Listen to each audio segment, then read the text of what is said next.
Hi guys, and welcome back to my channel. So today I am doing a tutorial on 3D French for those that are taking part in the 10 weeks 10 skills challenge.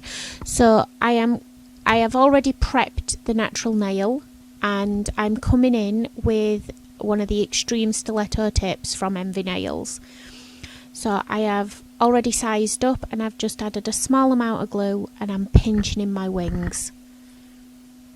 So they're nice and secure. So I'm going to give that 30 seconds to dry, and then I'm going to come in with my file and take off, well, yeah, I didn't let it dry. I'm going to take off them side walls, just the tips, just so that when I come to file later, nothing's revealed. So filing them edges are important. I've obviously took it down to a length that she can cope with, and know before anybody comments anything hateful, these are not a client's nails, these are my daughter's, and she lives with me in my own little bubble. So I am coming in with my primerless monomer, and I have just wiped the surface because I don't use any bonder or anything like that, because you don't need to with that monomer. So I have picked up a nice large bead, and I am creating my smile line. It's a little bit bigger than I wanted, but I can work it, so it's fine. So I don't like to do too much filing where possible. I believe that the majority of your work should be created with your brush, and I am working with my size 10 unicorn brush that I made. I'm going to do a tutorial on that at some point, because a few people have asked me how I do it. So yeah. So I have created the smile line more or less as I need it, just with my brush. So all I'm going to do now is come in with an unshredded file. So this is really sharp, it's unshredded, and I'm just going to refine that smile line. So I'm just making sure it's nice and crisp. Now with the 3D French, the best way to do it is, like any other colour blocking, build it a bit thicker than you need, because then you have got a nice clear barrier to file down into. So I'm going to, now I've filed my smile line in, I'm going to come in with the first of my colours.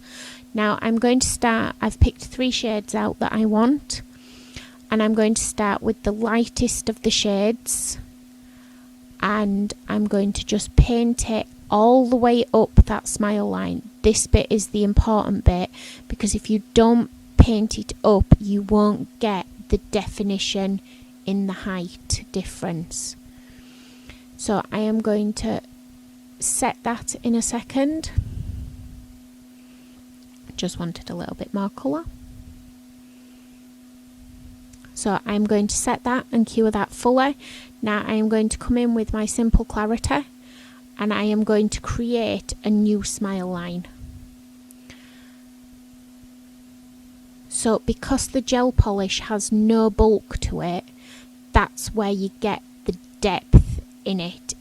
You can work it with coloured acrylic, but it's not as effective.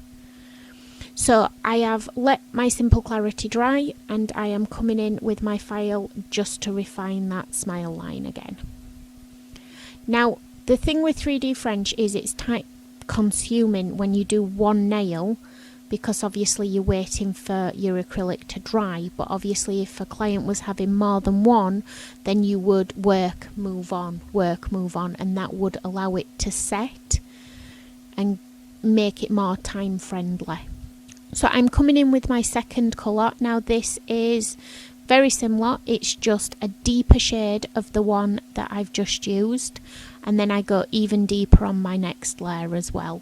So I'm coming in, and I am making sure that that goes all the way up. Even if it goes over, we're going to file it, so it don't matter. I am just painting that. It's done, it's been set. So I am coming in with another bead of clear acrylic. Now obviously if you was working in hard gel, you just build your smile line in super clear.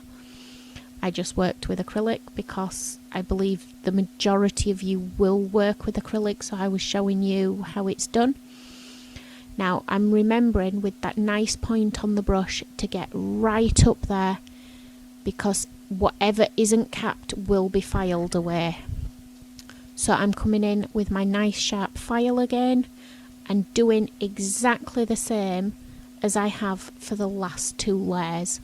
I'm making sure that is nice and crisp. The angle of your file is important. You need it upright, otherwise you're going to have an angled sidewall, and that's going to leave a bit of a mess when you file it, because it wouldn't be a perfect angle all the way around. So nice and upright really is key. So I'm coming in with the darkest of the oranges, and I'm getting right up into them sidewalls, and I am going all the way to the end of the tip now, because this is my last colour.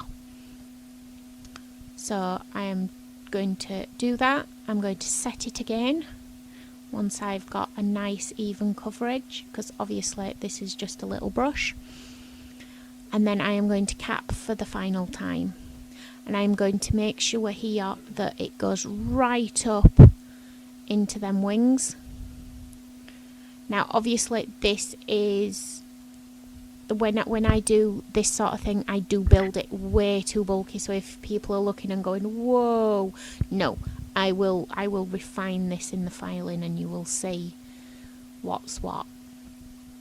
So you're just going to finish off that, and then you are going to let that set, and then we are going to come in and make sure them sidewalls are perfectly straight.